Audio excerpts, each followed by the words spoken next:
So I was out of town last week, Okay. and I had already scheduled it out, and then I flew in Monday. Do you have insurance? Yeah, we have insurance. Perfect. We'll be fine. Our another officer is gonna go send you a notice of the fire saying the fire that you need permits. Don't worry about that. I know you're gonna work through the insurance. I'm gonna put a hold on the abatement for us because you're gonna take care of that. That way we don't hire somebody to do it because you're already here to do it. Okay. So what needs to be done? Just the cleanup and board up at this point, and then once you get the notice to do the fire repair, then you have the 6 months to a year to complete that process. 6 months to a year? Yeah. I mean, it'll take like a year just with codes and everything, right? Yeah. It could take about 6 months if you have somebody that's on the ball, you know. I know it's probably gonna take about a month or two just to deal with the insurance, right? Yeah. Cool. So let's walk it through. Who's the owner? And deal with them. Like I said, if you're still waiting for the sheriff to do his process for the eviction. So how'd you super pass him, bro? So for me, in this condition, everything's damaged already. Yeah. So everything's damaged. The building's in the condition non-livable. Yeah. So that's why we have condemned it. So we put pictures. So I would take pictures of the posting, just showing that code enforcement deemed it unhabitable. He scratched that one off, but there's a new one for the fire. Okay. There. Take pictures of those. Oh, that's my camera guy. Oh, okay. You're good. I thought you were like an auditor. Yeah. Thank you. No, you're fine, man. Yeah, I'm sorry. We get followed a lot. They're just trying to get us to do stuff wrong, you know?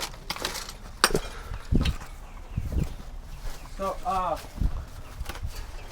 yeah, I pulled about 5 or 6 cars, about 4 cars here that were stolen. All right. Well, but we even had evidence of like a stolen ATM, and then we still couldn't get shit done. Man, I know, man. Sucks.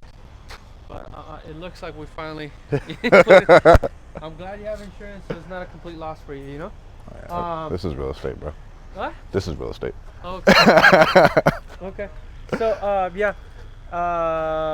Do the board up. You got my business card. Have your cell phone. Your cell phone. If there's any issues, give me a call. I'm gonna be in the area. All right. Sweet. Okay. Thank you. Thanks, man.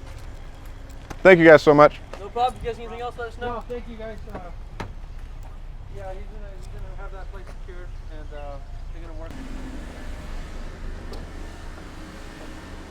Dude. Get into real estate, they said. It'll be fun, they said.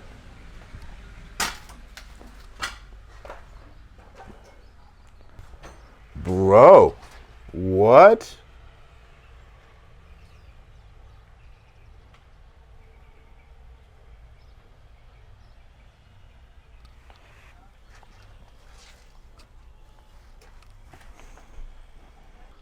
What are your thoughts so far? Oh man, this sucks.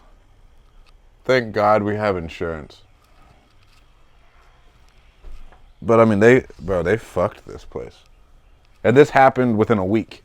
Because me and the code enforcement guy were talking last week about, hey bro, this happened.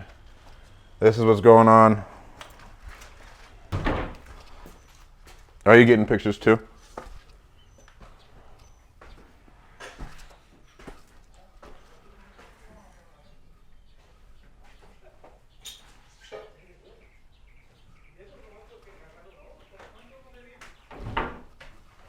It's like a horror movie, bro. God. So we put, they actually did it. We put like 35 grand into this 18 months ago. To where it's like brand spanking new.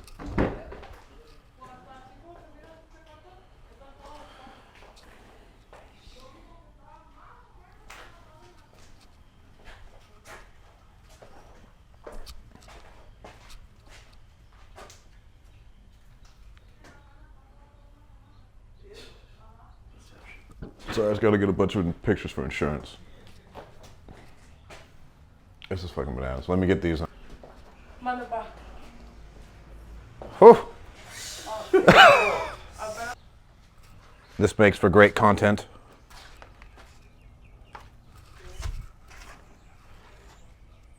Oh my God. So this is the gist of it. Say hi. Hi.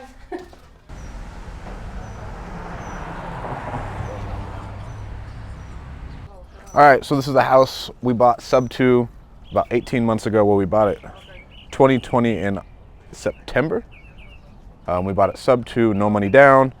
The tenant who came up was a lease option tenant, and he gave us $20,000 as an option payment. And so we're like, hell yeah, this thing's good to go. We're ready to go. This is fine. What's the worst thing that can happen, dude? He doesn't pay us for 2 years, and then he didn't pay us for 2 years. So now here we are. We've been trying to get him out because of the COVID law and everything else. We couldn't get him out. Code enforcement, and then our contractor missed the first lockout. Now we're at the second lockout, and within a week's time of me talking to code enforcement and being like, hey dude, we can't get him out, be safe, the dude lit the house on fire. Let's go give it a look. So we put $30,000 into this house 18 months ago. We did everything brand new floors, brand new kitchen. Oh. So like, bro, we signed the fucking documents right here. Like, this was my first rental and like lease option. So I was like, hey, yeah, sign here. And we were good to go. It happened to where I got a phone call from the guy's girlfriend, and she was like, he's beating me. I was like, you need to get the fuck out of there. And so she was out of the picture probably like a year ago, and she was trying to get him out. We even tried COVID. We did the COVID rental assistance program with them. We got all the paperwork done. We were working with the county, and then they just decided not to sign the paperwork. And they would have gotten money for free. We would have gotten money for free. Everybody would have been fine. But so we're gonna have to get the city involved. This will probably be, he said a year, and it'll probably be a year to 18 months of just fucking rehab and dealing with permits and bullshit. Our initial plan was to originally just, I was just gonna, as soon as we got the lockout, I was gonna list it. And we were just gonna wholesale it because we still had, believe it or not, even though we bought a sub 2 with no equity, there's been so much appreciation that we got quite a bit of equity. So we were probably gonna walk away with like 10 to 15 each, me and my partner, which is fine. But then we can go back into this. Oh, so gross. Just fucking bananas, bro. Like it looks like it started in here. But this is real estate. We can get a picture. We can get a view of this room. All right, go ahead. Record it. So here we are. Make sure we get enough fucking photos of this shit. So now we have to get our insurance company involved. Luckily we bought this right when we sub 2'd it, and we got our name on the insurance policy. We did everything the right way. Shout out Pace Morby, who showed us how to do this, and Rochelle Jarvis. And I'll post about that too, because if it wasn't for Pace, we would have not set it up the right way, and then we would have just been sitting on a house that's going to cost us. We have a balloon in 2 years for 35 grand, and then like we would have to come out of that for that, and it would have just been an overall shit show. So luckily, we set everything the right way. We got all the paperwork signed the right way. So this will be a pain, and it's a pain in the ass, but it's not going to cost us too much money. Now we just need to get pictures outside. I mean, bro, they fucked this thing up. Like, so the city came and like disconnected this because they deemed it unfit.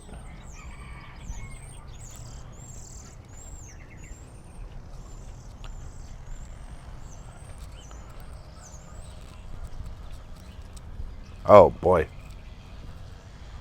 So we had a fence right here, and we had a fence up front too, and for whatever reason, I don't know what these crackheads do, if they just like break shit. But like the dude put up a really, really nice like wooden fence that was like 8 feet tall in front of the whole house so nobody could see, and like he took it down, or he kicked it down, or his friends did. And then like what's going on over here? Like what?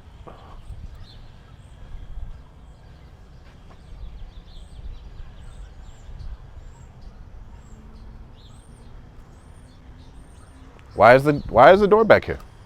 Why? And then all this shit. Code enforcement compensated 4 cars from the property. I think that's all. I mean, there's like stolen ATMs and shit. Like we could not get, thank God, like the code enforcement guy was cool with us. He said, yeah, I got you. We deemed it unfit a while ago.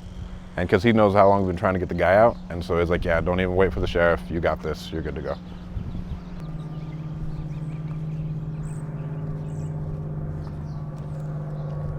Whole house is fucked. But we'll get paid out by insurance. Pace made sure we had it set up the right way. And so I wouldn't have been able to buy my first rental without that guy. And now we would be shit out of luck if he didn't tell us how to do it the right way. If you aren't in Pace's mentorship, it's time to join.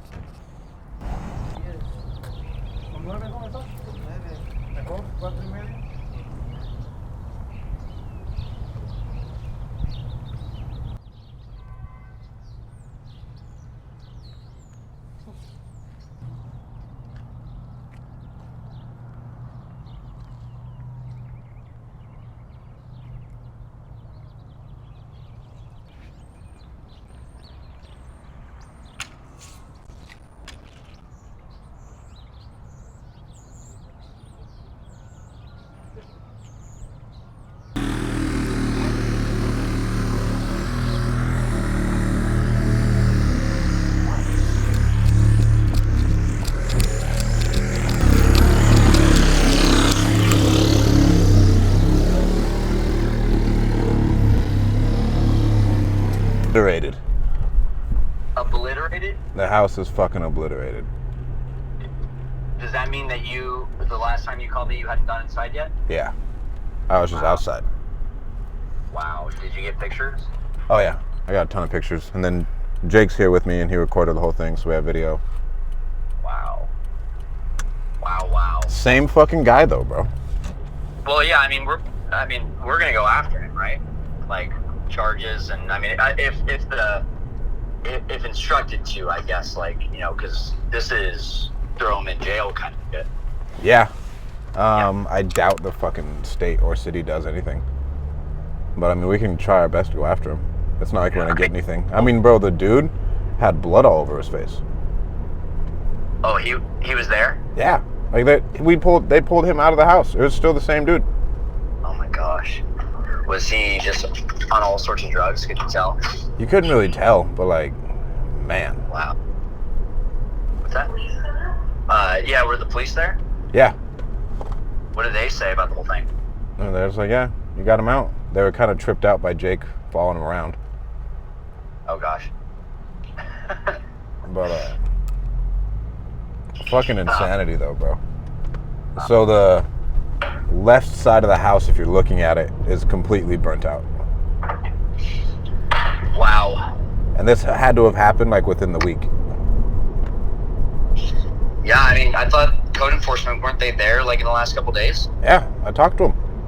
Yeah, so did he say anything about it being burnt? No, he didn't say anything. He was just like, sorry, if I could sue the state for the COVID relief shit, I would. Sue for what? For not letting us get him out. Yeah. Yeah, that's crazy. Well, yeah, let's just hope insurance balls out on all this. I know. It would have been so much nicer if we could have, because I was like, okay, it's a shitty house. We have enough equity. We'll just put that bitch up and list it. But now. Yeah. And now it's... Hey, stop! What are you barking at? Sorry, my dad's going crazy. Oh, and that beautiful new house of yours? What's up? You're in that beautiful new house of yours? Yeah, we sure are. Oh, I see. He sees there's a cat under the car. Down. Yeah, bro. I was able to book the same hotel for your wedding. No problem. That's crazy. That is so crazy. I think they were fucking playing you. I really do. You did it through the website, right? Yeah, and I checked on the website beforehand, and it was already there. Everyone who went through the website, right around the middle of last week or last month. Hey, stop! Where's Little Rock? So that's probably an hour and a half. Away from you? Yeah. Oh, that's not bad. Oh, no, it's down here. Yeah. So Little Rock's 3 hours, so that's probably 3.5 hours, 4 hours. Okay. Yeah. Are they sending you away or not? Yeah, I'll look at it, man. I like money. How many units is it? Let's see. 100 units. So let's see.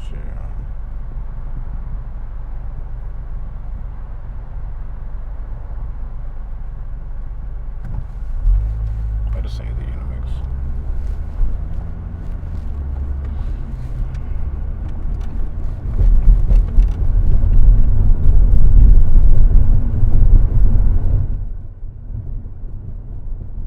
So where do you buy your shoes now, bro?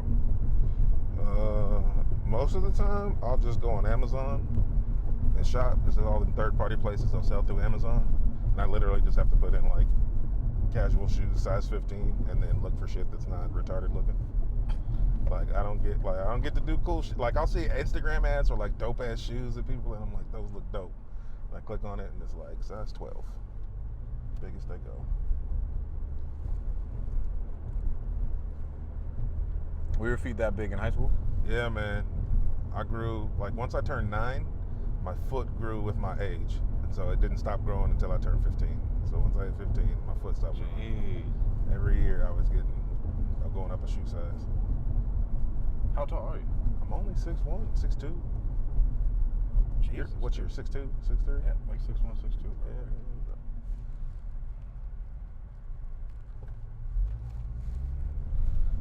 So everybody was like, "Oh, you about to be like 6'7". And then You would think. then You would think. I stopped and my feet kept going. What'd you play in basketball? In high school, I played point guard, shooting guard. College, I played 4. Where'd you play college at? I played San Luis Obispo. Played at Cuesta Junior College. And then I didn't play anymore. After I transferred to Hampton to go to school, I didn't play anymore. I just chilled. And then after I got out of Hampton, some coach saw me playing pickup ball and then asked me to play on a traveling semi-pro team. So I played semi-pro for like 2 years. Oh, shit.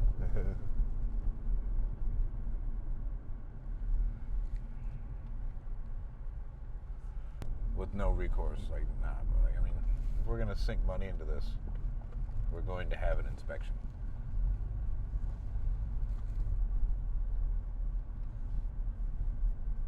How's the house? It's nice, man. It did a good little job when they remodeled it.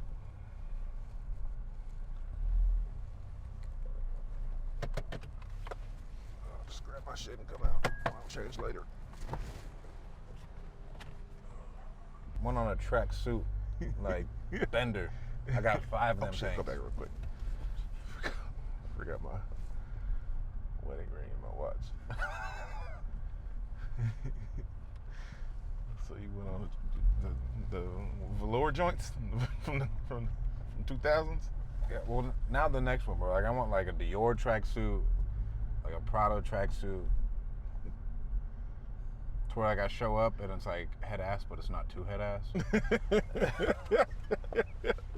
You know? That's what I'm looking for. Walking through the backyard and I could see somebody walking by the window.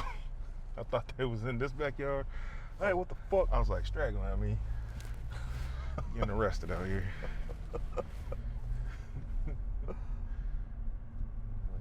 Need a training date me. Set me up. Some dude sneaking in the back. Which one? It was this one. I almost bought this one.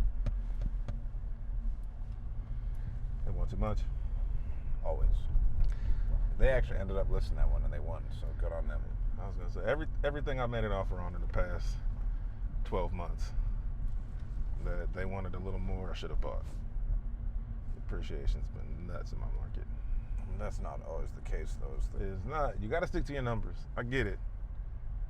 But you look back. But then, like, I'm not seeing anybody get with their pants down, you know? Like, nobody's getting caught with their pants down, so, Not like, what's yet. really going on? Not yet. Everybody's waiting for, like, the tip top of the market, and it just keeps going up.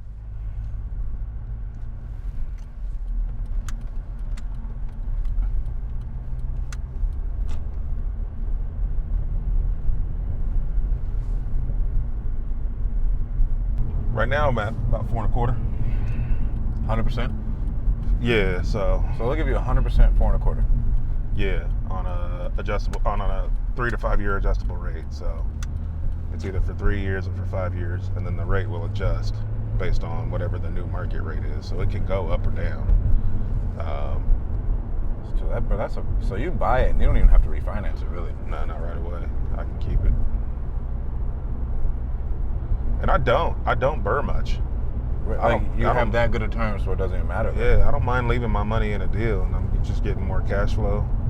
And then if I get to a point where, like, you know, I'm like cash poor, then you'll do something. Then I can always pull some money out of a deal.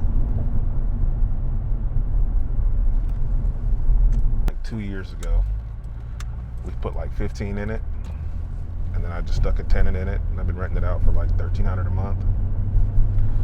She pays, she's doing great, but there's so much equity in it, and like I know I want to sell it because I'm trying to get my portfolio where I'm holding on my multis, but I'm selling my singles. But I'm only selling the singles that like it makes sense to sell. If a single is paying me like a multi, like if I'm getting the same type of cash flow on a single that I'd get on a duplex, I keep it. If it's not, then right now I'm selling it because I can capture like 10, 15 years of rents like in a sale. Like if I can profit almost 6 figures for selling it, how long is it going to take me to make 100 grand, right, just on cash flow each month? So I sell it and I can go redeploy that cash flow into a better return, a better asset. I don't want to inconvenience her, but I still want some of my cash out of it, so I'm pulling some money out, and I'll sell it when she moves. Isn't like, hey, I got to sell these things and get them into like better assets. Man, you mean like on that 12 unit? Well, like I mean, because like it comes to a point where like, hey, this equity is locked up, but this equity could be making me X amount more. Like if we just fucking move some shit around. Yeah, man. You know, it's you know, I think as an investor, like when you get started, you're just like buy everything that the numbers make sense on, right? Because you're super excited to be doing it, and like finding deals is exciting, but like there's growth and maturity that comes from being an experienced investor. And so like as I got more experience, I started to realize like, hey, some of these assets that you bought, like yes, they're cash flowing, but you're better. I'm better now at finding deals than I was when I got started. I've got better deal flow because I've got more money to throw at marketing, and so like I've got better leads coming in. It doesn't make sense to just hold what you have and just keep cash flowing it, or could you sell it, capture some equity into cash, and then capitalize on all the deal flow you have and buy better, more higher quality assets and better areas that you'd rather be invested in. And so, man, it just, once the market started to go up, you know, like August, September 2020, like that's when it just started to ticking up. And then once the value started to really skyrocket, I was like, all right, now maybe I should look at trimming the fat, right? Like take the assets that like, even though it's cash flowing, if it's like maintenance intensive, maybe it's an older house, like get out of it now before it bites me in the butt with maintenance costs. Take that cash flow and buy more. So it's just, you know, maturity in investing, I guess, and then the market giving you the opportunity to do it, you know, also helps. It's like sports, you know, you play sports. They always tell you in sports, man, you take what the defense gives you, right? Like that's true. The market's giving us an opportunity to make more money because of the values, and so that's what we're trying to do. What'd you do? It's Henry speaking. Hey, how are you?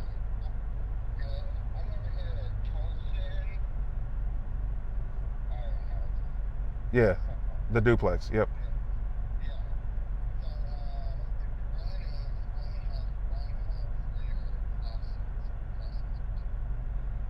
Okay.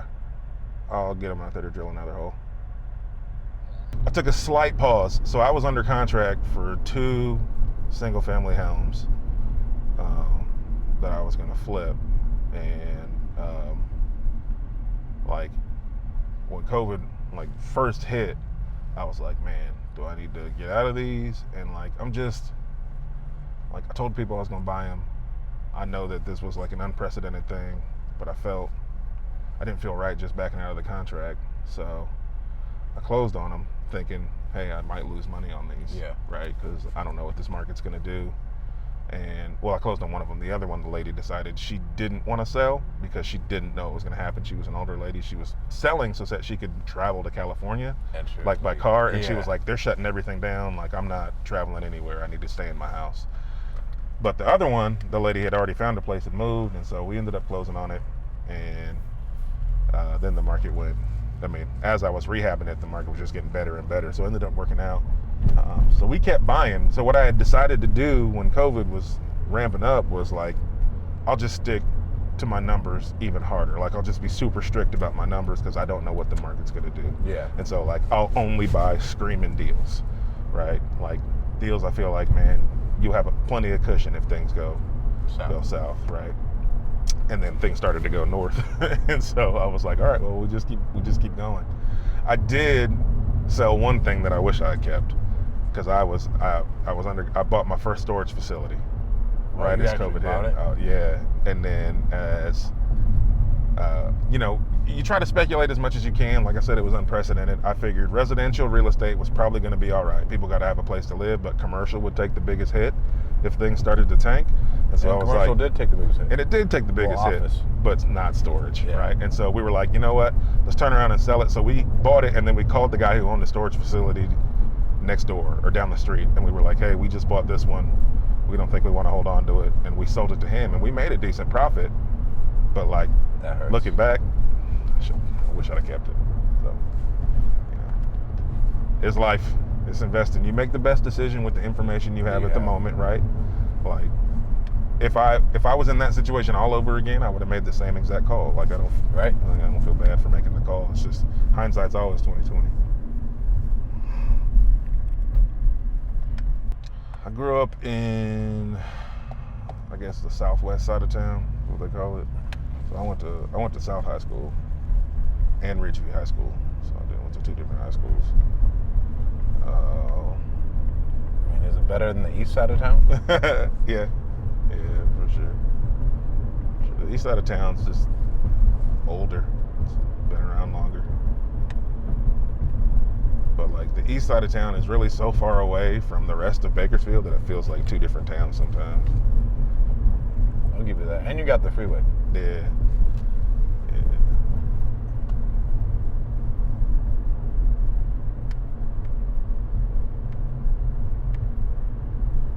I bought that house sight unseen because I knew I could buy it with no money down. I was like, I'll fucking figure it out. Right.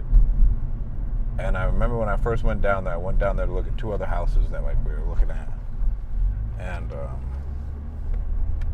the amount of homeless people walking around just didn't stop for miles.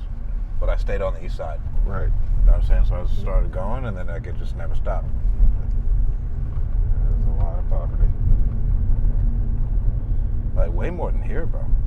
Yeah, I mean, it's because it's still California expensive, but there's not a ton of jobs, man. Everybody works in the oil fields. Is this my main homeless lady? This is my main homeless lady. She my friend. She nice as hell. You know, they tried to burn down my house. I didn't know.